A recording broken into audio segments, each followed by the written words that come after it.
I'd like to welcome Dr. Jim Hansen from Columbia University, who has been Diversification in the past, but not in recent years, but certainly about 10 years ago was involved in the START program here and is obviously known to some of you. So Jim is here to visit us today in connection with a CCAFS related position in ICRISAT and also to get up to speed with what ICRISAT is doing. And Jim is the team leader for the CCAFS, the CRP7, CG Climate Change Program, team number 2, which we'll say a little bit about today in CCAFS and talk more about his team. So without more ado, Jim, over to you. Thank you, Peter. It's good to be back here. It's been trying to remember exactly when the last time was. I think it's. I know I was here in 2007. I was here for the 35th anniversary. I think I was here one after that, but I'm trying to remember the dates. There's several familiar faces here.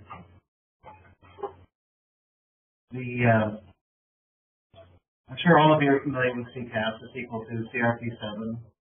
Although it was started not as a CRP but as a challenge program just at the time that the reformation of the CCAFS was underway. So actually our launch conference, our birthday celebration of the CCAFS challenge program was also our funeral because the proposal for a CRP was due the weekend after the launch conference in Nairobi. I don't know if any of you were there at that. There was a lot of uncertainty. One of my colleagues, Phil Thornton, said that he was absolutely certain that that will be the shortest job that he's ever had in his life. But he still has a job. All of us do. Things have gone, it's been a little bit challenging. There have been some bumps in the road, but things have gone better than any of us imagined that they could have at that point. I imagine almost everyone in the CGIAR is feeling the stress. I'm one of the few people who's involved in the leadership of a CRP who's not a CGIAR person. I'm based at the International Research Institute for Climate and Society, which is at Columbia University in New York. So I'm going to give, for those of you who might not be familiar, I'm going to give you a very brief overview of the CCAFS program, its structure, schematic structure. And then I'll talk about what I see as some of the emerging opportunities to adapt agriculture to the variable climate, to current climate variability, and the associated risk. It's necessarily going to be rather shallow, but I'm hoping that maybe I'll stimulate some points that we can discuss in some more depth as they align with your interests. And coincidentally, the things that I consider emerging opportunities are also the things that happen to be a part of the Theme 2 research agenda. So the objectives of CCAFS CRP are to identify and develop pro-core adaptation and mitigation practices, technologies, and policies for agriculture and food systems, and to support the inclusion of agricultural issues and climate change policies and climate issues and agricultural policies at all levels. So the second one really has to do with building bridges between agriculture and the climate change agenda. The CCAFS program is organized around 4 themes. There were 6 themes in the challenge program. 3 of them were folded together into what's now Theme 4, Integration for Decision Making, which addresses some of the methodological and communication policy issues that are necessary to deal with adaptation and mitigation, the first 3 themes. As you see, there are 2 adaptation themes, one dealing with time horizon of 2 to 3 decades, progressive climate change, and the other that's dealing with current risk, dealing with what's happening in the current growing season in terms of the time scale of climate variations and the time scale of decision making. All of it is looking at future agricultural and food systems that are going to be adapted to change in climate, in the context of many other drivers of change. With the goal that environmental health, rural livelihoods, and food security can all be improved despite all these drastic drivers of change. But also recognizing that we want synergies, we'll probably encounter trade-offs, and in order to make good decisions, priority decisions and investments, we need to understand the synergies and trade-offs in those goals and with respect to adaptation and mitigation interventions. First theme, led by Andy Jarvis at CCAFS, Adaptation to Progressive Climate Change, has the objectives of developing adapted farming systems through integrated technologies, practices, and policies. Objective 2 focuses on breeding strategies to address abiotic and biotic stresses induced by future climates. And Objective 3, it was, when it was formed, focused on diversification. He felt that it was too narrow and that there was a neglected area of integrating technology into policy and institutional frameworks. And so we changed the focus a little bit this year. Integrate adaptation strategies into policy and institutional frameworks. I mean, theme 2, adaptation through managing climate risk. We'll go into a little bit more in a diagram on what this looks like, but first two objectives have to do with climate risk management at different scales of decision making, building resilient rural livelihoods, decision making at the level of farms, rural communities, local rural economies. Objective 2, managing climate risk at the level of food systems, which can include food delivery, trade, food crisis response, and other things. Typically at a larger, more aggregate scale of decision making. And the third objective is enhancing climate information and climate services to support risk management decisions at the other two levels. Team 3, led by Lenny Wallenberg at the University of Vermont, for climate change mitigation. So looking at greenhouse gas mitigation, both from the standpoint of its impact on farmer livelihoods. So its objectives are identify low carbon agricultural development pathways, identify and evaluate them, develop incentives and institutional arrangements to foster these low carbon agricultural development pathways. And then the third objective, develop on-farm technological options for mitigation and research the landscape and implications of those on-farm technological options. Team 4 integrates three themes, and so there are actually three leaders for the sub-themes. Patty Christensen at ICRAF leads the first objective on connecting knowledge with action. Philip Thornton deals with data and tools for analysis and planning, and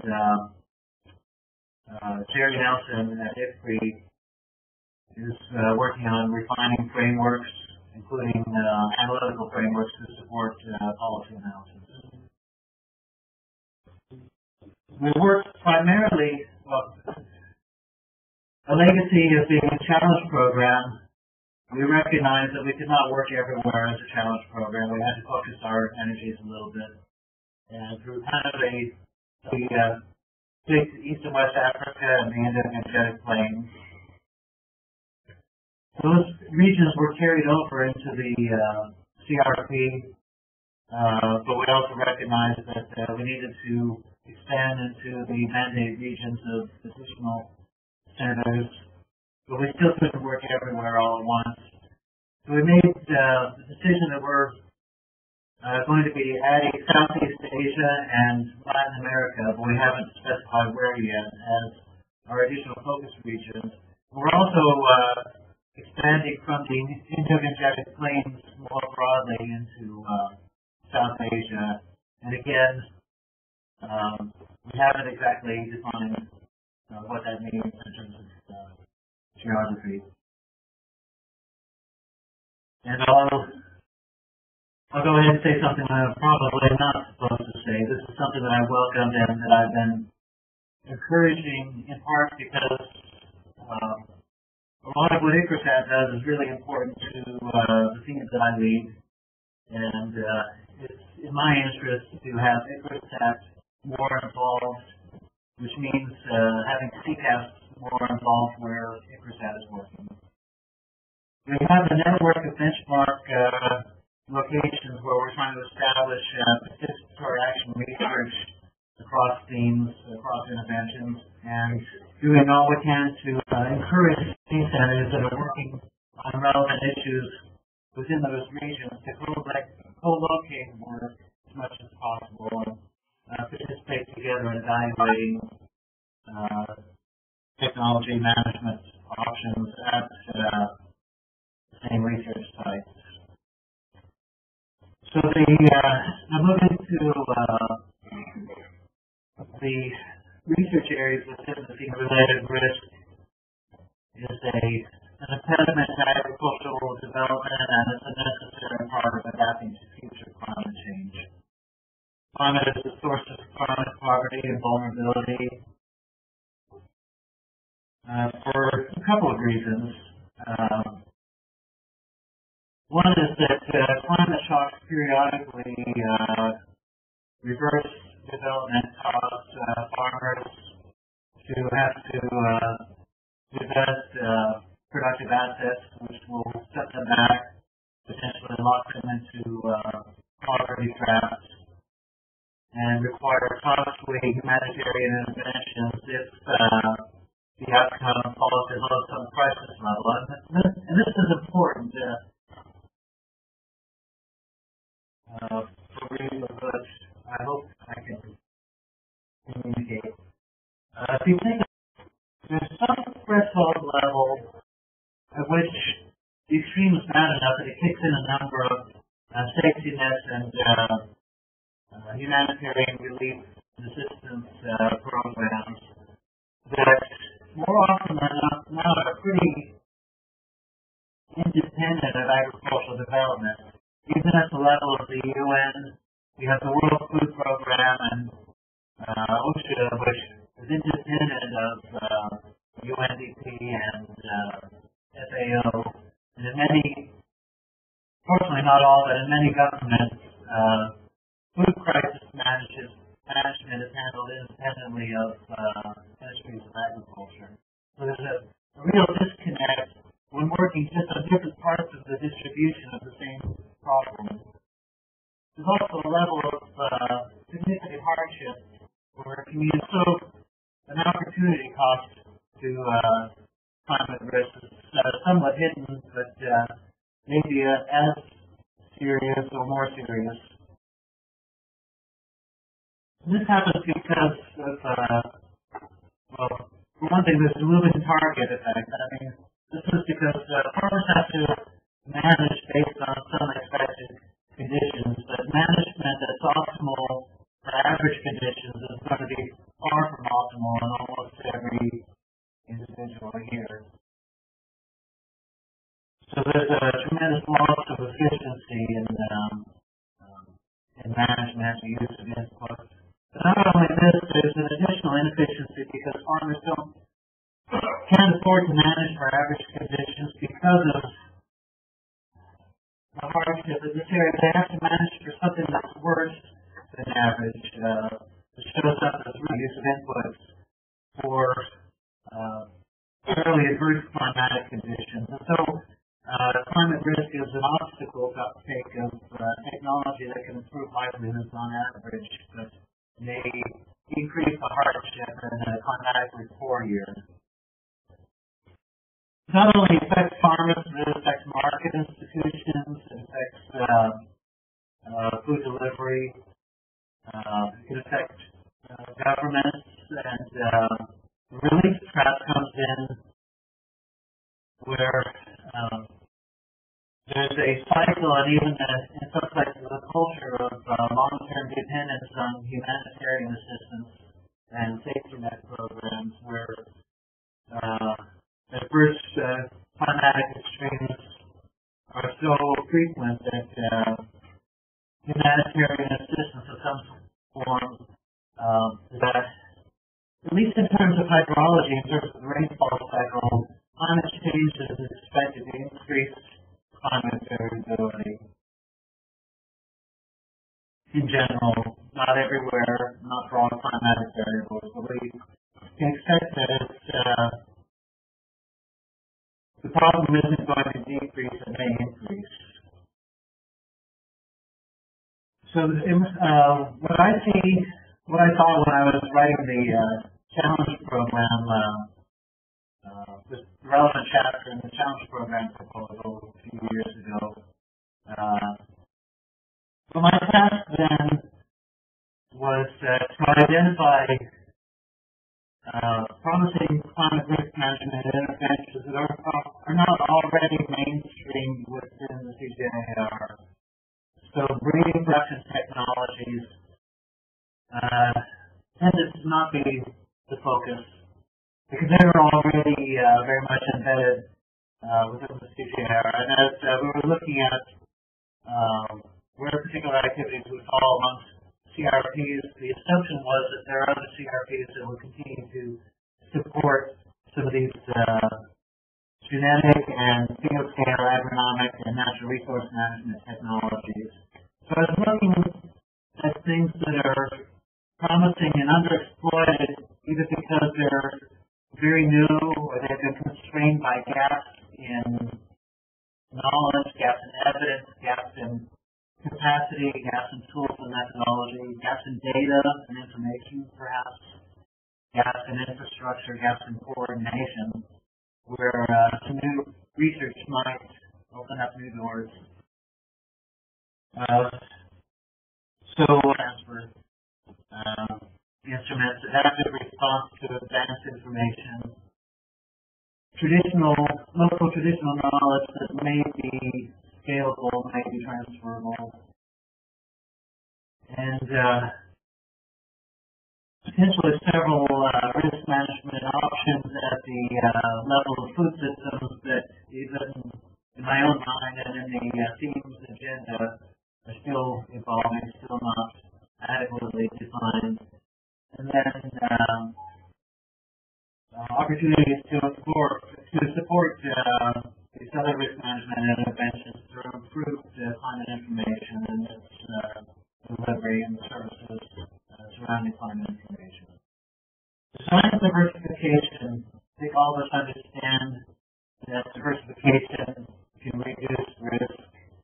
If any of you have, in terms of the portfolio risk is much less than the average risk of the individual investments. The same thing can happen with cultivars of a particular crop at the field scale. A farmer in Tamil Nadu on a very small plot of land explained to us that he was growing both mush-type and runner-type varieties of peanuts. It looks like monoculture, but it's two different cultivars that are staggered in their chronology and their sensitivity to short-term drought stress as a risk management strategy. And it suggests that maybe we shouldn't just be looking at stress tolerance of individual cultivars, but of mixes of cultivars. And this is also obvious at the farm level. These may be weakly correlated with each other. Mixing crops and livestock or other enterprises. I have an example here, an analytical example, also from Tamil Nadu, showing this is based on simulation modeling. This shows the probability distribution of farm income of a small farm. If you assume that farmer is profit maximizing under the simplistic assumptions, he or she will grow 100% cotton under the given set of prices because, on average, that's more profitable than groundnut. With the moderate level of income, pretty small amounts, like cut variability in half or more than half, and that's because cotton extends into the rabi season, and there's a negative correlation of rainfall between the kharif and rabi season, and that means that yields are only weakly correlated between the two crops. And one of the points here is that diversification itself doesn't reduce risk. It matters what kind of diversification. The yields or income from the different enterprises has to be imperfectly correlated in order to get a risk benefit. So there's a need to be systematic about diversification. There's some interesting questions as you go from field to farm and household level. What kind of diversification matters? Is biodiversity really the thing that will build climate resilience? There's a strong movement insisting, yes, what we need is biodiversity for some pretty sound arguments, but could there be cases where a farmer may be better off specializing in the most profitable enterprise, a high-value crop, and then reinvest the financial surplus in maybe a non-farm source of livelihood, where the household livelihood may become much more diversified with a less diversified biological system? There's some interesting questions there as you go to higher scales that I don't think we know the answer. Maybe some of you know the answer. I don't know the answer. So several of the CC centers are collaborating on a systematic review of the literature and seeing what is known. But one of the things that we want to do in our benchmark sites and maybe other locations is bring in an analytical approach using household bioeconomic modeling. Unfortunately, the tools are yet to be developed to do that. Phil Thornton, his team is taking the lead on developing some of these tools. In a couple of weeks, we're going to have an initial workshop looking at some of the tools and the requirements. So I'm excited about bringing in some tools to look at ex ante at what sort of diversification makes sense, how good our current livelihood portfolios of rural households at buffering risk and building resilience. What are the long-term implications of that? And if we monkey with the system, if we can change the proportions of enterprises, or if there's a viable new crop or a new technology that can be developed that can affect the risk profile of one part of the system, what would the effect be on the riskiness at the level of household livelihoods? And as we go from ex ante evaluation, well, one of the benefits of this bioeconomic modeling is it allows you to look at a lot more years of weather and prices than what you can do empirically in the field. And you can also project out and look at what would happen with the future climate.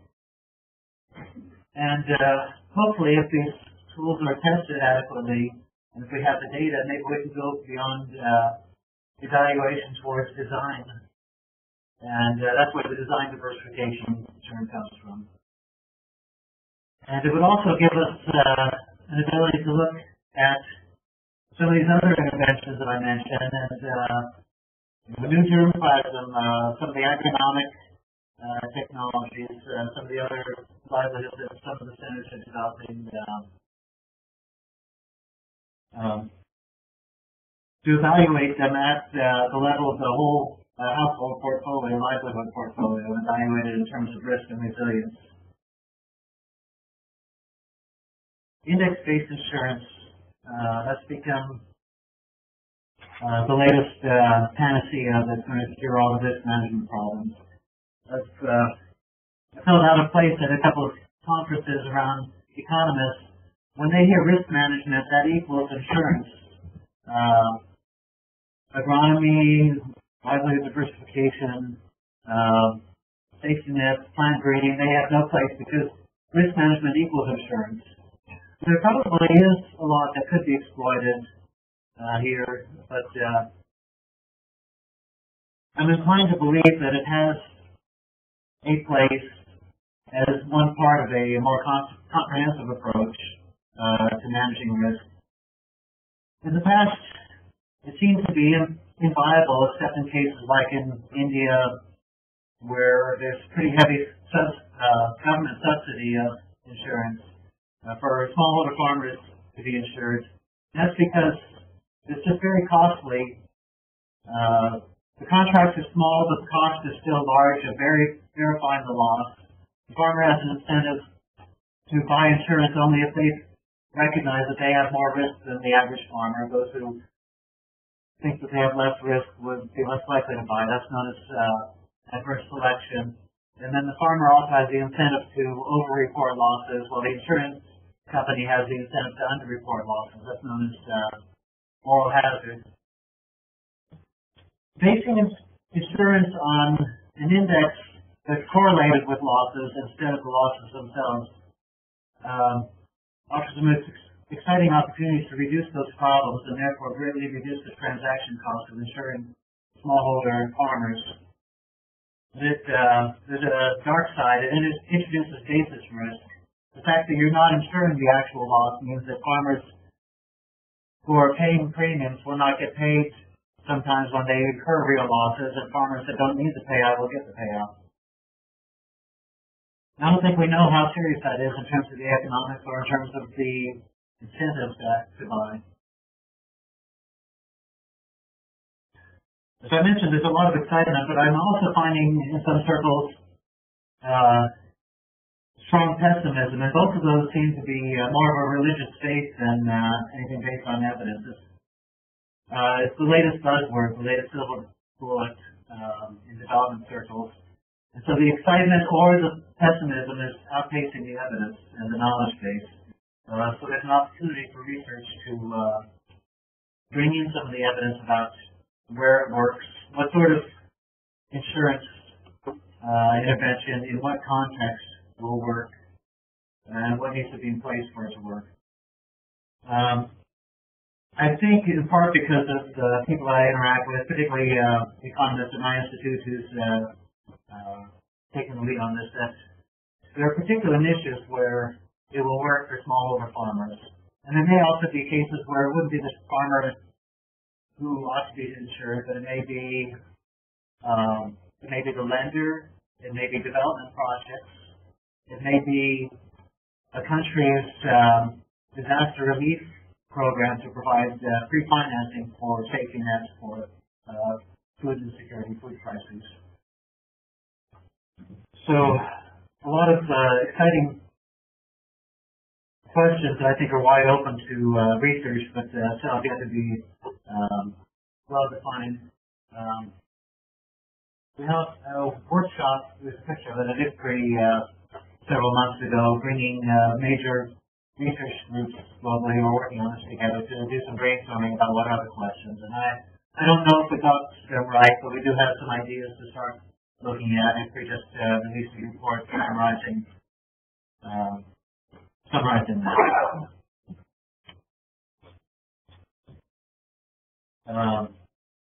Adaptive management of farms and livelihoods and food systems using advanced information. This is an area that I've worked on, and those of you who heard me talk at CCAFS before about this topic, particularly seasonal climate forecasts, which would make it possible to anticipate outcomes for the upcoming growing season, early in the growing season, or even before the start of the season when a number of strategic decisions have to be made. But there are other timescales of information that are relevant as well that we want to look at. So seasonal all the way down to short-term weather forecasts as it's translated into forecasts of crops, forage, pests and diseases, maybe hydrology, water resources. The rationale for assuming that this has value, as I mentioned before, is that management that's optimal on average, which is illustrated here in a modeling study, an idealized modeling study in this sample set. The red line is going to be far from optimal in most years. So optimized nitrogen fertilizer and sand density with simulation modeling and looked at the potential value of a plausible seasonal forecast system in a simplistic enterprise level analysis, not looking at risk aversion or whole farm economics, but looking at the profits, maximizing commercial maize farmers. And in this case, the estimated value of the imperfect GCM final model-based forecast comes out, but ultimately using it with these simplifying assumptions would increase farmer income on average about 25%. A lot of things would have to happen in order to realize that value, and a lot of those have to do with communication and packaging. There's a huge gap between what we understand from many contexts that farmers need in order to be able to act on information and what's routinely available, for example, through regional climate outlook forums and what's common practice by most meteorological services, to some degree promoted by my own institution. There are a number of things that I think are feasible, or they seem feasible to bridge that gap in terms of improving the design of forecast, downscaling, providing training to farmers and other decision makers, but also trainers to intermediaries, agricultural extension, to equip them to train farmers, packaging the information into management advisories, investing in delivery mechanisms to make this information more accessible to more smallholder farmers in a timely manner. And at an institutional level, in order to make these things happen in a way that can be upscaled, we have to address gaps in evidence, being able to show what the potential value of particular ways of packaging information are in order to prompt investment in better climate services. Capacity building on both the sides, on the side of the users and the side of information providers. And incidentally, this is an area where I see a lot of opportunity for ICRISAT to take leadership. They have taken leadership. We're having discussions today about how to make this happen in a way that's coordinated across the CCAFS program, which involves all 15 CCAFS centers, but a lot of outside institutions, including a new climate services partnership, the new UN formal policy framework, the global framework for climate services, that's going to be increasing investment in this general area across sectors. There's an urgent need, and I think a wide open opportunity to kind of lead this area from the demand side. There's so much that's happening that's pushed by the climate community, pushed from the supply side, and we really need to give a voice to farmers, to agricultural research, to agricultural extension, to make sure these investments are well tailored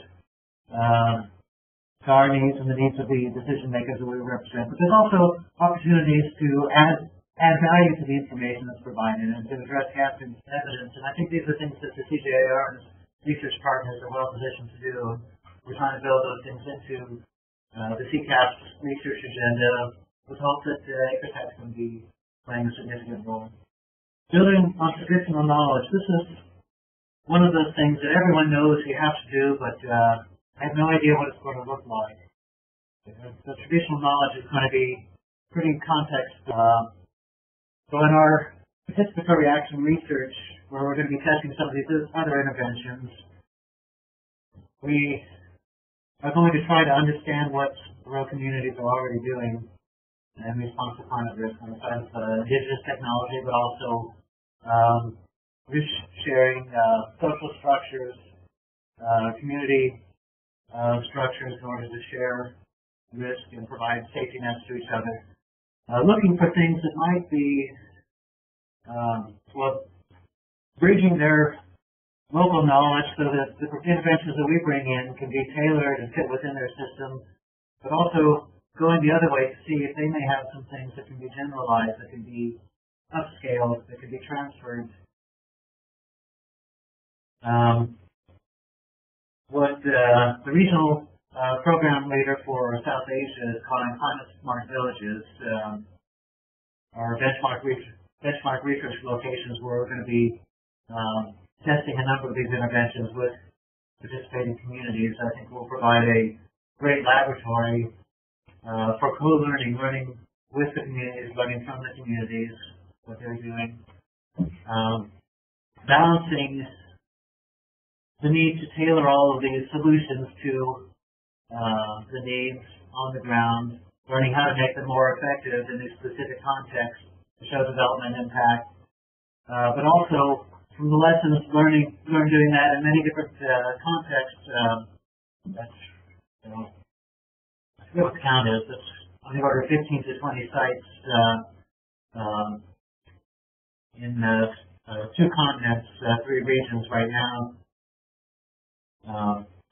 Maybe developing some global public goods where we have more to offer in terms of the packages around these interventions based on robust evidence and guidance for how to tailor them, how to target them in innovation context. Food system level interventions, as I mentioned, I'm still struggling to clarify where the CCAR should position itself. Except for a little bit of work that IFPRI does. For the most part, this involves different partners from the CCAR. And as I mentioned, in many governments and even at the level of UN, it deals with the same issues of managing climate-related risk for agriculture and food security. It involves responses to climate fluctuations in food production, but typically involves a whole different set of institutional actors and policy decisions. So at a minimum, I think there's a need and an opportunity to improve coordination, but since we're investing in better information, including information that could feed into food security information, early warning, it begs the question of whether there might be opportunities with better information to provide some information, guidance, policy analysis, evidence that would enable willing and innovative policymakers to take the risk to intervene earlier, to shift their current food security intervention calendars, manage trade better at a longer lead time, procurement, repositioning of food stocks,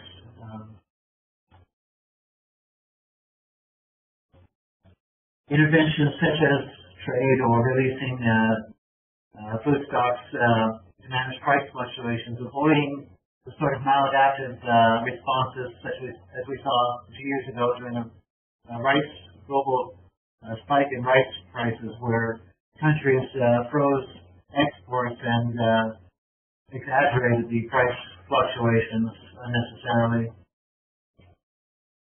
At a more local level, Vermont, as he's talking to stakeholders in South Asia, they're suggesting storage tanks for grain, fodder, seed as a promising risk management interventions. I haven't seen a lot in the literature, but I want to learn and see if there are opportunities there. I gave this presentation yesterday at an APARI meeting in Bangkok. And I put the question marks there because I don't really know whether these things are in fact promising, and I was looking for feedback. And unfortunately, the time schedule didn't allow the sort of interaction. I could probe a little bit from their experiences about what's working in their countries, what's being tried successfully or unsuccessfully. Food security safety nets is another area. As I mentioned, there's an opportunity, I think, for better coordination between agricultural development and contingency planning by ministries of agriculture and input suppliers, and food security and humanitarian safety nets and food crisis response, so that the two are not undermining each other. But coordination necessarily involves partnership, and we're already identifying a lot of interest in partnership collaboration on several of these areas on the part of the World Food Program, FuseNet, some of the humanitarian NGOs that are involved in food security response, particularly World Vision. So I think the partnerships are there if we can identify the research agenda where the CCAR can really add value here. And then the area that's kind of close to my heart because I've been working on it for the last 12 years, well, I guess you can add 4 years now, 16 years. And it's the focus of the institute where I'm based, improving climate information. One of the low-hanging fruits there is addressing this constant problem of being able to get a hold of weather data. A lot of the things that we want to do, more and more of the things that we want to do for climate change adaptation at the longer time horizon or with respect to variability are they're information and data intensive. And if you can't get historic observations or real-time observations, you're stuck. You can't do those things unless you're in close proximity to a weather station that has good long-term records.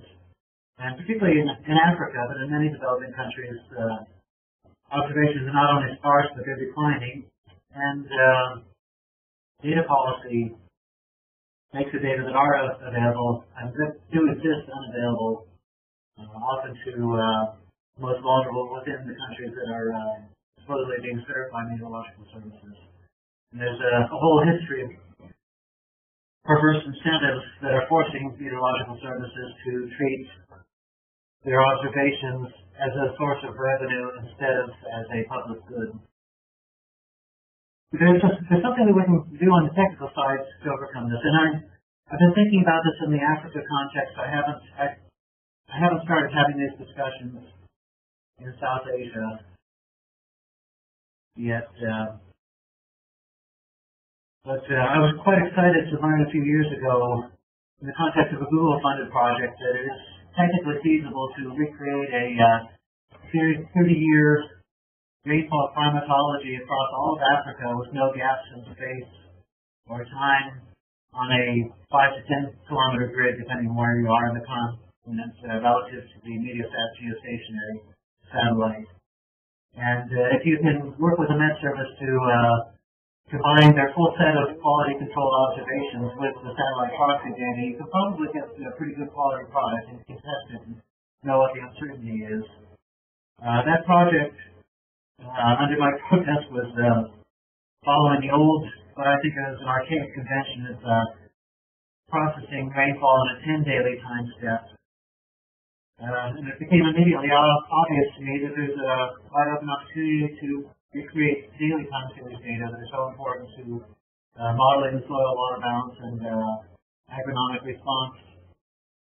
And so CCAFS is investing in this. Proof of concept studies in Ethiopia and Thragomet in West Africa that look extremely promising and look like it's going to happen pretty quickly. Developing the methodology to do the data sets, we can just get the countries to release data sets that blend their full set of observations with proxy data. And I'm also now giving an award to Princeton to replicate this for other variables. So we can have a full set of meteorological variables that are important for agricultural modeling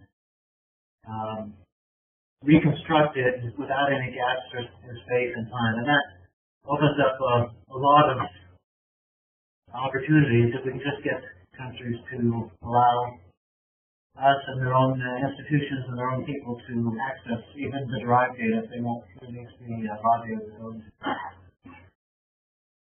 And one of the things that I think the CCAR and its partners is in a position to contribute to is translating raw climate information into information that's more relevant to decision making. And the starting point will be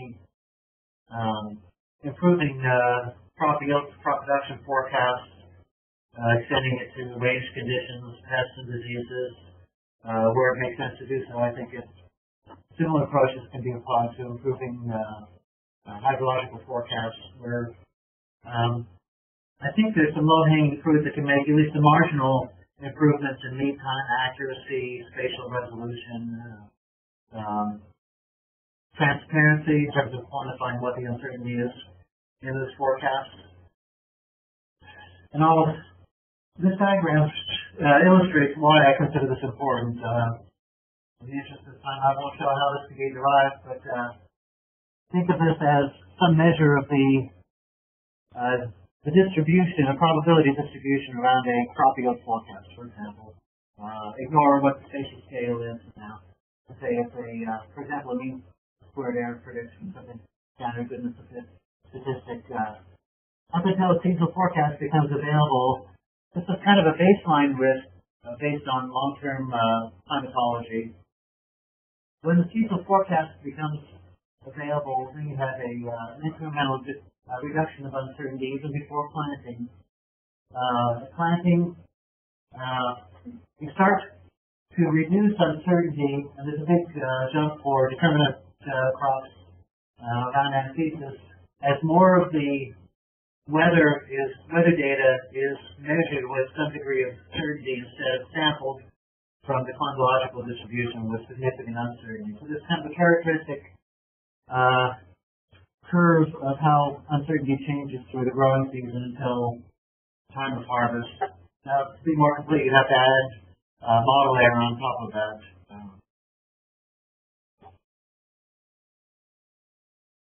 There are a number of applications where the same kind of information can be used. Risk analysis for evaluating technology for designing insurance contracts and pricing the insurance contracts appropriately.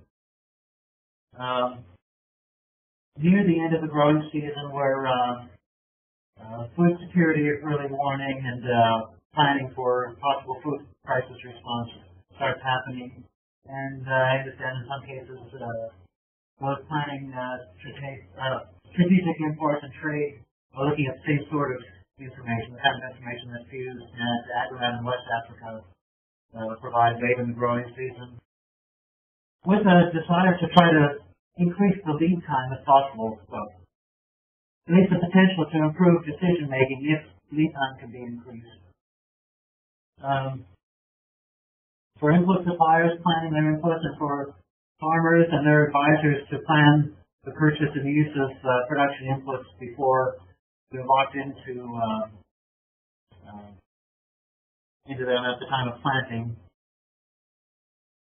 So that short period before planting, there are a lot of decisions made that would benefit from any information that's available about likely distribution yields.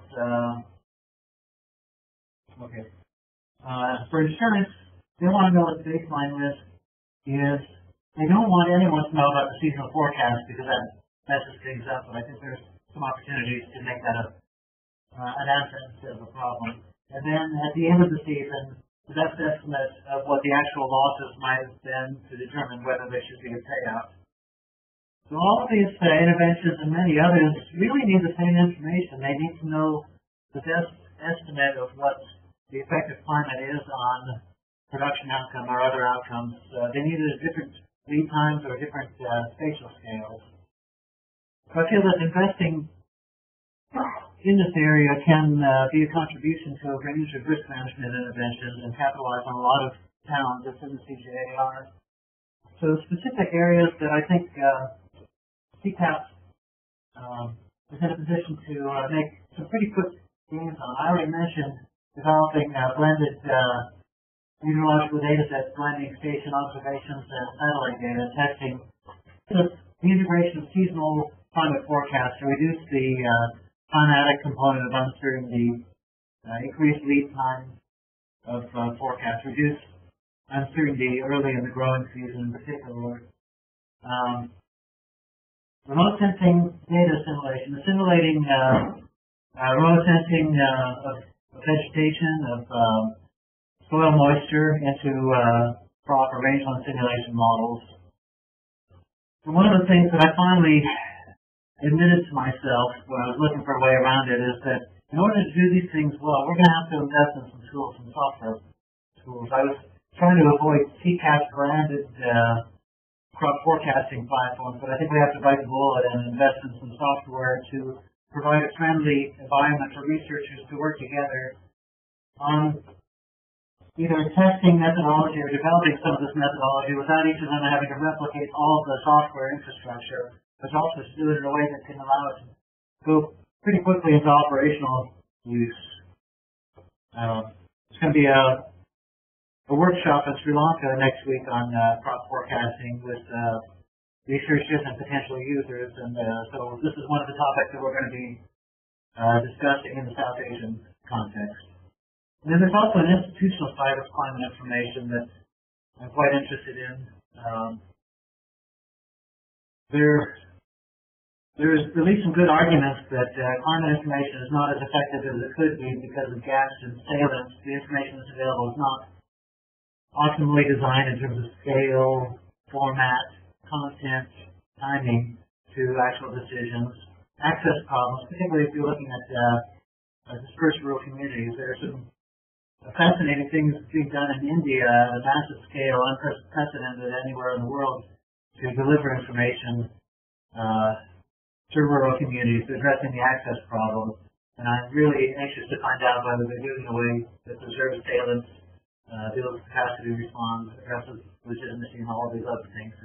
I think there's some interesting things to learn here. Capacity to respond on the part of users. Part of it's training, part of it's putting other things into place so that they can respond effectively. Legitimacy has to do with the sense of whether the end users have sufficient ownership, voice in the climate services so that they feel that it's something that they trust, they know it's in their best interest, they're going to use it optimally because it's something that's theirs and not something that's thrust on them by an organization, a government agency, that they may or may not trust. A practical way to deal with this in the short term is some case studies of good practice. We're working with USAID in West Africa evaluating Mali's 30-year-old agri-meteorological advisory service program that has a number of very attractive elements, and they open themselves up to independent scrutiny about what's working, what's not working on the ground. With the USAID interested in investing regionally to upscale some of the positive lessons. Now I'm interested to see whether there might be opportunities in South Asia, particularly in India, where there's a lot of work going on. I'm going to have a discussion with the director of the Indian Met Department tomorrow to see whether they will provide the same transparency for some of their nationwide programs. So things go to scrutiny, but we won't be able to probably do it in the same depth as in mine. Or we get some guidance about other innovations in India, and perhaps some self-reported case studies in other places. A lot of this is happening in the context of the new Climate Services Partnership that came out of a conference International Climate Services Conference in November that my institute was instrumental in pulling together. It has a lot of interested donors and climate services providers, and some institutional users, and CCAFS as co-sponsors. So within this context, we want to take some of these case studies and these more in-depth evaluations and use that as input to South-South learning in what I'm hoping early November will be a pretty high-profile workshop bringing together South Asia and Africa to learn, share experience, identify our best practices, and admit where current practices are not best practices for farmer-focused weather and climate information and advisory initiatives. Hopefully also bringing in a number of interested donors who might partner with us in investing in upscaling. So these things pull together. As I mentioned, there are three objectives. Management of climate risk at the local scale, with the goal of building resilient rural livelihoods, and at the food system level, typically national and regional, with the goal of enhancing food security. And the third objective, improving climate information products and services, with the goal of enhancing both food security and rural livelihoods by supporting those risk management interventions. As a research program, We want to be strategic about filling gaps in knowledge, tools and methods, evidence, capacity, coordination, perhaps some other areas. I know it's pushing the limits on what's research and what's development. I'm okay with that. It's going downstream a bit when you're looking at capacity, coordination. And for good reason. And for good reason, all of us, whatever CRPs you're involved in, I'm sure you're hearing the same thing. We have to be more aware of social and particularly gender inequities that have limited the impact of the CCAFS work in the past, and look at all of these interventions through a gender equity lens. So the outcomes we're fostering are enhanced climate services, improved climate-informed responses by food system stakeholders, leading to the impact of more resilient food systems and improved food security. The outcome of enhanced support for managing climate risk locally, leading to the impact of more climate resilient and less risky rural livelihoods. Thank you. Okay, well, thank you very much, Jim, for a very comprehensive program, especially for the additional comments and personal information. I will just take a few questions, and then, as the program is allowed, we have coffee. So as long as you queue up nicely to ask your questions one at a time, there'll be more opportunity for interaction. Is there anyone want to ask a few questions now? 5 minutes, please. Yeah, thank you very much. Once again,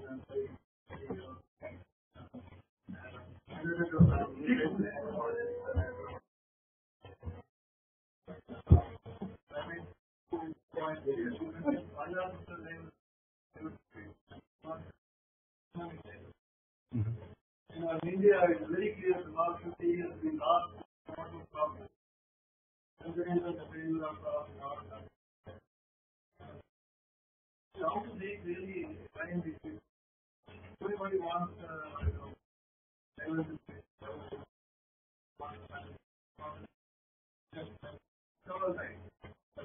economic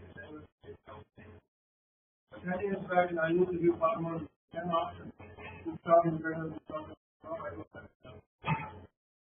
Another interesting thing is level of uncertainty starting from going to market. The uncertainty is going to decrease as the crop grows and market.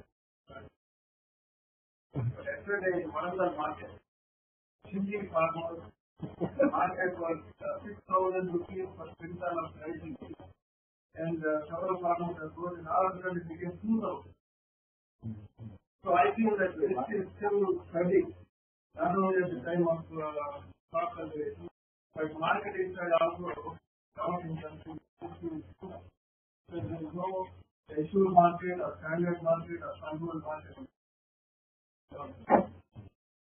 Take that as a comment, or you want to answer it?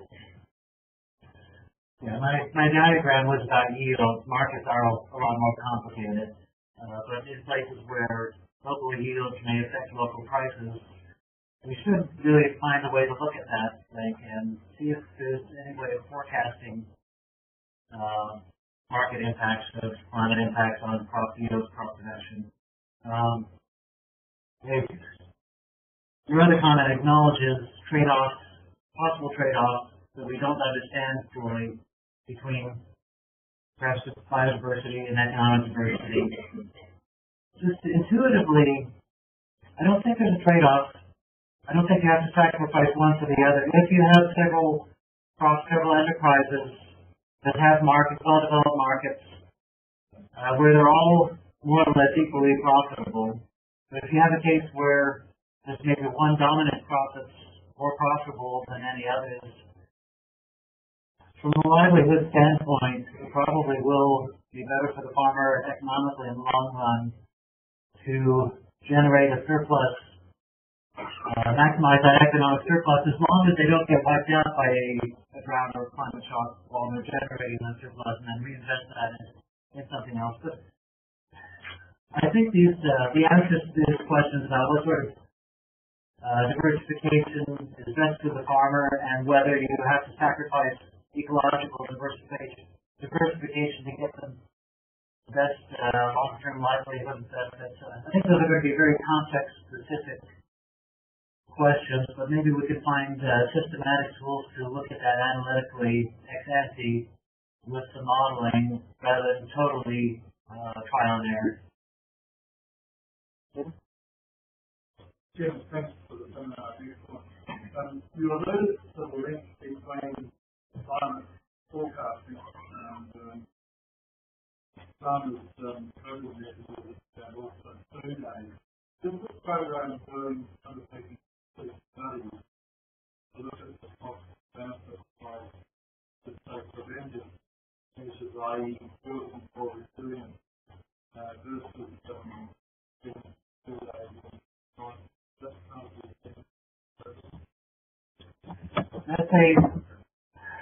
It points to a part of the agenda that's not been fleshed out enough. We started some consultations with some of the key thinkers, global leaders in the area of food security information and management, but we're at a very early part of the discussion there. I want to look at questions like that. I'm not sure yet to what degree the CCAFS has a comparative advantage to look at those questions. We have willing partners if we can identify the human resources within the CCAFS or use some of our financial resources to bring in additional partners. It's a very vague non-answer. It's something that's very interesting to me, but I don't know how it's going to play out in terms of mobilizing the resources to answer this kind of question. Shall we run last question? I'm trying to add to what Jimmy has said. That is about the uncertainty. Probably increasingly this is a problem media. In fact, very normal amount. One of the rainfall of about 18 millimeters. And they lost all the food as well as life and the infrastructure health. Because of 2 days rainfall. So the point is that they could add in excessive. In fact, some of the places they will in fact more even during harvesting, even before market. So that's one point that we have to ensure this one point. Second one is just suppose that data availability of patient really the data because of data. I think under CCAFS what is planning this to keep the data from whatever creating.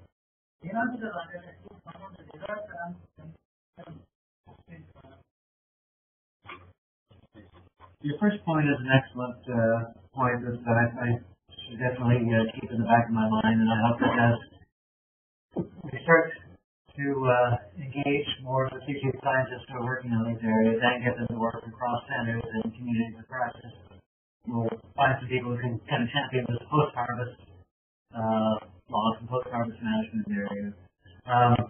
CCAFS policy will require contractually that all data that are developed with money from the CCA fund will have to be public goods. And so it's going to be a little bit tricky about how to maybe some tough negotiations with net services. I'm hoping that we won't have to say that we won't work with a particular country if they won't let the derived data that come out of projects become publicly available. So far the way around that is that we can look for evaluation and then the evaluation data set becomes available. There's going to be a problem with meteorological data in particular because of national sovereignty with regards to the data policy. Okay, so we'll stop at that point. Take some coffee and more opportunities to ask you some questions. So thank you all very much for coming. We'll just give you one minute. Thank you.